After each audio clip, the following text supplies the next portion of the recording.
Dear students, पूर्व में हमने कारा में दो तरह की ब्रांचेस के बारे में पढ़ा था। ब्रांच ऑफ लिमिटेड ग्रोथ, जिसे कि शॉर्ट लेटरल्स भी कहते हैं, and second is branch of unlimited growth, जिसे कि लॉन्ग लेटरल्स भी कहते हैं। अब हम कारा में स्टिप्लॉइड्स के बारे में पढ़ेंगे। स्टिप्लॉइड्स एक यूनिसेलुलर स्ट्रक्चर्स होती हैं जो कि लॉन्ग लेटरल्स और मेन एक्सिस के बेस पर पाए जाने वाली नोड्स पर पाई जाती हैं। इन्हीं स्ट्रक्चर्स को स्टिप्लॉइड्स कहते हैं। कुछ स्पीसीज की प्रत्येक नोड पर स्टिप्लॉइड्स की संख्या उस नोड पर उपस्थित ब्रांच ऑफ लिमिटेड ग्रोथ के बराबर होती हैं। ये पोजीशन यूनिस्टिपुलेट कहलाती हैं, परंतु अधिकांश स्पीसीज में प्रत्येक लिमिटेड ग्रोथ की ब्रांचेस के आधार पर दो स्टिप्लॉइड्स होते हैं। इन स्पीसीज को बाइस्टिपुलेट कहा जाता है। कारा ब्राउनी में स्टिप्लॉइड्स एक रिंग के रूप में उपस्थित होती हैं। इस पोजीशन को हैप्लोस्टिफिनस कहते हैं, जबकि कारा बाल्टिका में ये दो चक्रों में व्यवस्थित होती है। ऐसी पोजीशन को डाइस्टिफिनो कहते हैं। कारा सिरेटोफिला में ये तीन चक्रों में उपस्थित होती है। ऐसी स्थिति को ट्राइस्टिफिनस कहते हैं। कुछ स्पीसीज ऐसी होती हैं, फॉर एग्जांपल कारा वलीची, इसमें स्टिप्लॉइड्स एब्सेंट होते हैं। सेल स्ट्रक्चर ऑफ कारा। कारा की सेल की जो सेल वॉल होती है ये होमोजीनियस होती है तथा सेलुलोज की बनी होती हैं। इसके भीतरी भाग में अनियमित थिकनिंग्स पाई जाती हैं और सेल वॉल की बाहरी परत जो है वो जिलेटिनस होती है। इस पर कैल्शियम कार्बोनेट का डिपोजिशन पाया जाता है। नोडल सेल स्मॉल आइसोडोमेट्रिक होती हैं और इसमें डेंस प्रोटोप्लास्ट, एक न्यूक्लियस और अनेक डिस्कॉइड क्लोरोप्लास्ट पाए जाते हैं। प्रोटोप्लास्ट में अनेक छोटी छोटी वैक्यूल्स भी पाई जाती हैं। इंटरनोडल सेल नोड की सेल्स की तुलना में बहुत अधिक लंबी होती हैं। साइटोप्लाज्म दो पार्ट्स में डिवाइड रहता है। बाहरी पार्ट को एक्सोप्लाज्म और भीतरी पार्ट को एंडोप्लाज्म कहते हैं। इनमें क्रमशः प्लाज्मेजेल और प्लाज्मेसोल भी कहा जाता है। प्लाज्मोजेल सेल वॉल के संपर्क में तथा प्लाज्मोसेल वैक्यूल्स मेम्ब्रेन के संपर्क में रहता है। सभी प्रकार की सेल्स साइक्लोसिस मूवमेंट शो करती है।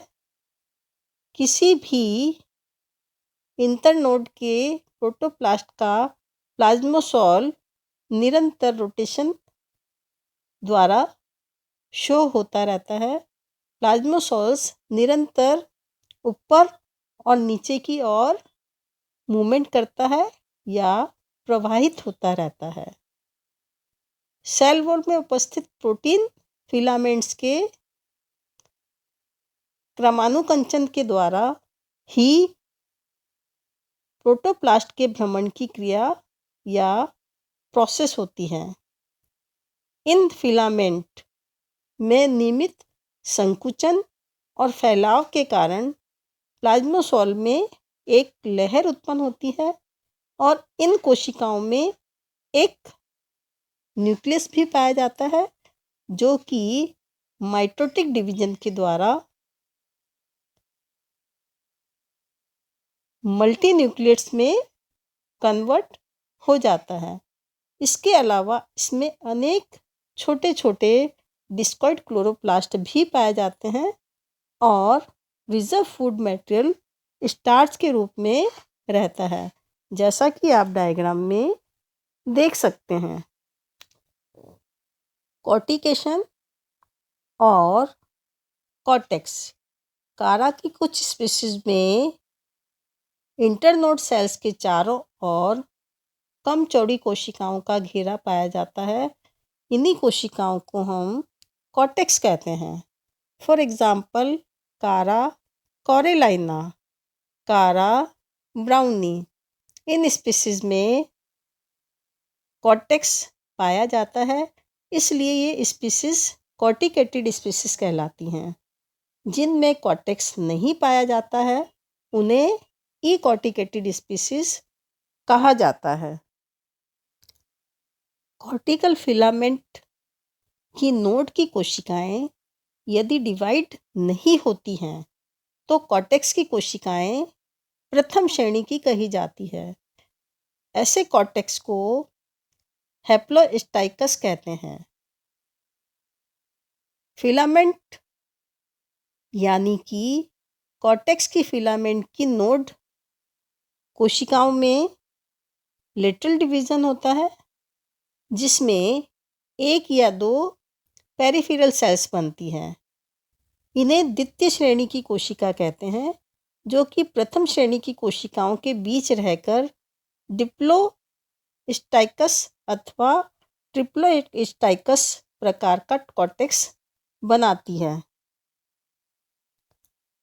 कॉर्टेक्स फिलामेंट की मॉर्फोलॉजी विशेषता लिटिल ब्रांचेस के समान ही होती है, क्योंकि इनमें एपेक्स सेल्स तथा नोड और इंटरनोड पाए जाते हैं। कॉर्टिकल फिलामेंट नोड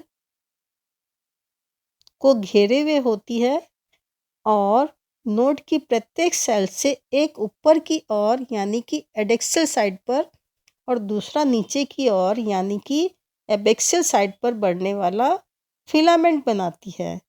इस प्रकार इंटरनोड का ऊपरी भाग इंटरनोड के ऊपर स्थित नोड के नीचे की ओर बढ़ने वाले फिलामेंट से कवर्ड हो जाता है, जबकि इस इंटरनोड का नीचे वाला भाग इंटरनोड के बेस पर स्थित नोड से ऊपर की ओर बढ़ने वाले फिलामेंट से कवर होता है। अब हम कारा में रिप्रोडक्शन के बारे में पढ़ेंगे। कारा के अंदर दो तरह का रिप्रोडक्शन पाया जाता है, वेजिटेटिव रिप्रोडक्शन और सेक्सुअल रिप्रोडक्शन।